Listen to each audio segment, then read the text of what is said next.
क्या आपको ठंडा पानी पीते ही दांतों में बिजली जैसा झटका लगता है और दर्द महसूस होता है, या फिर आप ब्रश करते वक्त आपके दांतों में से खून आता है? क्या आपके मसूड़े दांतों की जड़ों से नीचे जा रहे हैं और दांत लंबे नजर आने लग रहे हैं? और सबसे खतरनाक बात, अक्सर लोग इसे मामूली मसला समझकर इग्नोर करते रहते हैं, लेकिन यही मसला बाद में आपके दांत हिलने, कमज़ोर होने, दांतों में शदीद दर्द के साथ मुंह में बदबू वगैरह की तकलीफ होने का सबब होते हैं। आज की इस वीडियो में मैं आपको बताऊंगा दांतों का मांसखोरा क्यों होता है, दांत कमज़ोर क्यों होते हैं, ठंडा गर्म लगने की असल वजह क्या हो सकती है, खास करके आपके दांतों और मसूड़ों में दर्द क्यों होता है, घर में क्या इलाज वाकई आपको फ़ायदा दे सकता है, और वो गलतियां जो अक्सर लोग रोज़ करते हैं।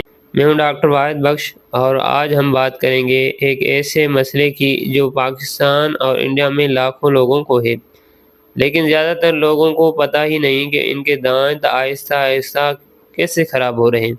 ये वीडियो आखिर तक ज़रूर देखें, क्योंकि आखिर में मैं आपको बताऊंगा ऐसी dentist approved daily routine tips जो आपके मसूड़ों और दांतों को दोबारा मजबूत बनाने और खूबसूरत रखने में मदद दे सकते हैं। सबसे पहले समझते हैं मसूड़ों का जो मांसखोरा होता है, दांतों का मांसखोरा होता क्यों है, जिसे गम रिसेशन बोला जाता है। ये असल में आपके मसूड़े होते हैं जो आपके दांतों की जड़ों से नीचे हटना शुरू हो जाते हैं। जब मसूड़े नीचे जाते हैं तो दांतों की जड़ें एक्सपोज यानी ज़ाहिर होने लगती हैं, और यही वजह बनती है जो आपके दांतों में ठंडा गर्म लगने के साथ साथ कभी कभी आपके दांतों में झटका सा दर्द देते हैं और दांत कमज़ोर महसूस होने लगते हैं। और आपने नोटिस किया होगा, कुछ लोगों के दांत लंबे नज़र आने लगते हैं। असल में दांत लंबे नहीं होते, मसूड़े नीचे जाने की वजह से उनके दांतों की जो जड़ें हैं वो ज़ाहिर हो जाती हैं, और अगर इसे वक्त पर न रोका जाए तो ये दांत हिलना भी शुरू हो सकते हैं, क्योंकि ये पेरियो प्रॉब्लम में तब्दील हो जाते हैं जो आगे चलकर आपके दांतों के जो बाहर वाला बोन होता है इसको कमज़ोर कर जाते हैं। लेकिन सवाल ये है, आखिर मसूड़े नीचे जाते क्यों हैं? जो अगली वजह है वो शायद आप रोज़ कर रहे हैं।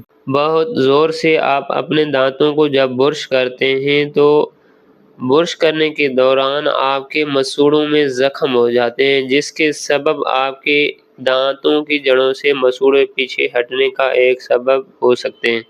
दूसरा, अगर आप सही से अपने दांतों को साफ नहीं रखते, खाना खाने के बाद दांतों को सही से ब्रश नहीं करते, तो ये भी डेंटल टार्टर प्लाक जमने का सबब होते हैं, जिसमें मुख्तलिफ किस्म के बैक्टीरियाज होते हैं, जरासीम्स होते हैं जो आपके मसूड़ों और दांतों में इन्फेक्शन और सूजन पैदा होने का सबब होते हैं, जिसके सबब आपके दांतों और मसूड़ों से खून आता है, ब्लीडिंग गम होती है, मसूड़ों में सूजन होती है, मुंह की बदबू का सबब हो जाते हैं, और खास करके आपको कभी कभी दांतों में दर्द की कैफियत महसूस होने लगती है।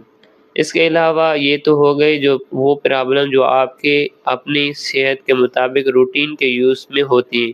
दूसरा हो गई विटामिन्स की कमी, खास करके जो स्कर्वी होती है, फायरा वगैरह होती है, वो आपके विटामिन सी और डी की कमी की वजह से आपके मसूड़ों में खून आने का भी एक सबब हो सकते हैं।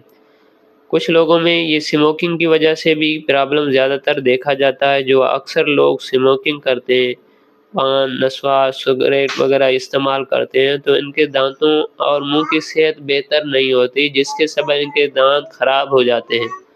इसके अलावा अगर आप रात को दांत पीसते हैं, जिसे ब्रॉक्सिज्म बोला जाता है, जिसमें दांतों और मसूड़ों दोनों को नुकसान पहुंचता है, ये भी एक खास सबब होता है। वो उन लोगों में देखी जाती है जिनमें एंजाइटी, डिप्रेशन और परेशानी की शिकायत रहती है। अब बात करते हैं सेंसिटिविटी दांतों में होती क्यों है और कैसे हम इसको घर पर ठीक कर सकते हैं। जब दांत के आउटर लेयर, जो प्रोटेक्टिव लेयर होता है, कमज़ोर हो जाए, या गम रिसेशन यानी मसूड़े दांतों की जड़ों से पीछे हटना शुरू हो जाएं, तो दांतों की जो रूट्स होती हैं वो एक्सपोज हो जाती हैं, जिसमें नर्व्स होती हैं, जिसके सबब आपके दांत ठंडा गर्म और आइसक्रीम, गर्म चाय, मीठी चीज़ें खाने के फ़ौरन बाद आपको झटका देती हैं, दर्द महसूस होते हैं। کمنٹ میں ضرور بتائیں آپ کو زیادہ تر تکلیف کس چیز سے ہوتی ہے، ٹھنڈا کھانے سے یا گرم چائے وغیرہ یا میٹھی چیزیں استعمال کرنے سے۔ امید ہے یہ ویڈیو آپ کے لیے ہیلپ فل ہوئی ہوگی۔